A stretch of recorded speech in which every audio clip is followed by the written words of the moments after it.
বুজিবাকে যত দুইজগণ আজি এইকেইদিন ভাগৱত চলাৰ পাছত দিনৰ কাৰ্যসূচী চলাৰ পিছত আজি এনে দিৰ্য আছে দিৰ্য মানে কি যে জাতশ্ৰহী শুদ্ধ সংস্কাৰেণ দিৰ্য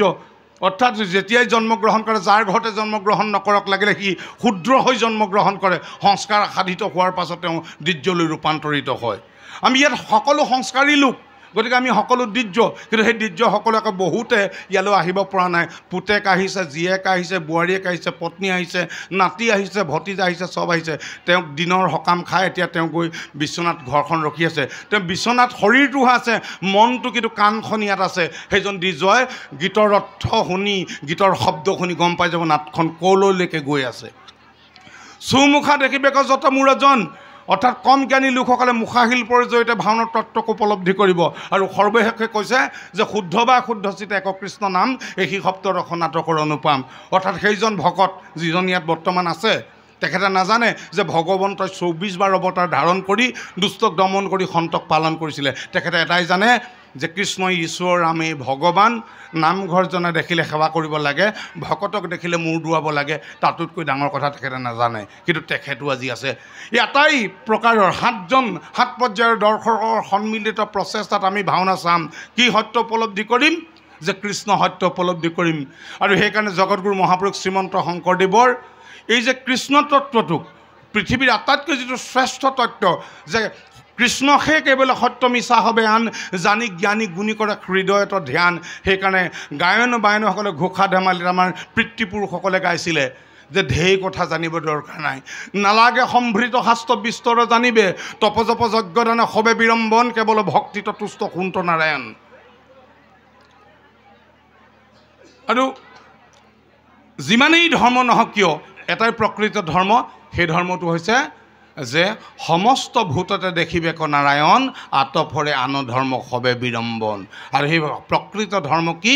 সেই হৈছে আমাৰ সনাতন ধৰ্ম আৰু সনাতন ধৰ্মৰ মূল শব্দ কথাবিলাক ক'ত আছে বেদত আছে ক'ত আছে ভাগৱতত আছে বেদে কি কৈছে যে বেদৰ গুপুত বিত্ত নাৰায়ণ দৈৱকৃত সন্তে সাক্ষাতে ভৈলা বিদিত অৰ্থাৎ কৃষ্ণ সত্য জীৱৰ কাৰণ তাৰণ হেতু নাৰায়ণে প্ৰচাৰিলা নিজৰ যশ ধৰ্ম বিপৰীত সেইকাৰণে গায়ন বায়নসকলে আমাৰ ককাসকলে দেউতাসকলে সেই বিগলিত কণ্ঠৰে সেই ঘোষা ধেমালিৰে সেই জগতৰ পৰম সত্যক আহ্বান কৰিছিলে কেনেকৈ যে শংকৰদেৱে আমাক দেখাইছিলে সেই কথাৰে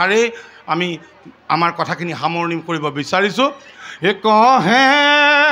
শংকৰ গুৰু কৃষ্ণ বিনে গতি নাই হে শংকৰদেৱে মাত্ৰ এটা কথাই ক'লে যে কৃষ্ণৰ বিনে গতি নাই কৃষ্ণৰ বিনে গতি নাই আৰু কৃষ্ণৰ নাম আমি কেনেকৈ কৰিম কৃষ্ণৰ এই কলি যুগত সত্য যুগত কৃষ্ণৰ ধ্যান আছিলে ত্ৰেতা যুগত যজ্ঞ আছিলে কৃষ্ণ যজ্ঞ দ্বাপৰ যুগত কি আছিলে কৃষ্ণ পূজা আৰু ত্ৰেতা কলি যুগত কি বুলি কৈছে যে হৰিনাম হৰিনামব্য নামব্য মম জীৱনম কলৌ নাস্তব্য গতি দন্যতা কেৱল কৃষ্ণৰ নামেহে আমাক গতি দিব পাৰে এনে কৃষ্ণ ৰাম একেজনেই বিষ্ণু একেজনেই কৃষ্ণাই আৰু শিৱও সেই একেজনে সেই পৰম ব্ৰহ্ম পৰম সত্য সেই সত্য তত্ত্ব আজি উপলব্ধি কৰি আমি আমাৰ মনুষ্য জীৱন সাৰ্থক কৰোঁ আহক ভাওনা ব্যক্তি বিশেষে উদ্বোধন কৰিব নোৱাৰে ভাওনা উদ্বোধন কৰে গায়ন বায়নে উদ্বোধন কৰিব ভাওনাৰ প্ৰাকখনত আমি মাত্ৰ বক্তব্য দিলোঁ এই নাটকভাগী 2015 চনত আমি নাট্যৰূপ দিছিলোঁ আমাৰ পিতৃ প্ৰয়াত শম্ভুনাথ খনিকৰদেৱৰ প্ৰেৰণাৰে তেখেত 2008 চনত ঢুকাইছিলে এই কাহিনীটো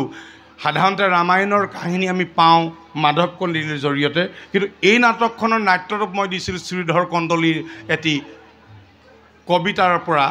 প্ৰায় 7 পৃষ্ঠাৰ দীঘল সেই যিটো কাব্যংশ সেই কাব্যংশ মোৰ দেউতাৰ মুখস্থ আছিল যেতিয়া মই এই কাহিনীটো বেলেগ ভাওনাত দেখিলোঁ মই দেউতাৰ মুখত সৰুতে তেখেতৰ কোচত শুনা কাহিনীটো দেখিব নাপায় তাক নাট্যৰূপ দিয়াৰ প্ৰয়াস কৰিলোঁ আজি তাৰিখত অসমৰ এখনি জনপ্ৰিয় নাটকলৈ ৰাইজে আদৰি লৈছে আহক ভাওনাখন চাওঁ আমাৰ জীৱন যৌৱন সাৰ্থক কৰোঁ আৰু যিজনে গৃহস্থ বুলি নহয় ঠিক অজয় দাই গোটেই ভাওনাখনৰ ব্যৱস্থা বুলি তৈয়াৰ কৰি দিছে প্ৰকৃতাৰ্থত গৃহস্থ আপোনালোক সকলোৱেই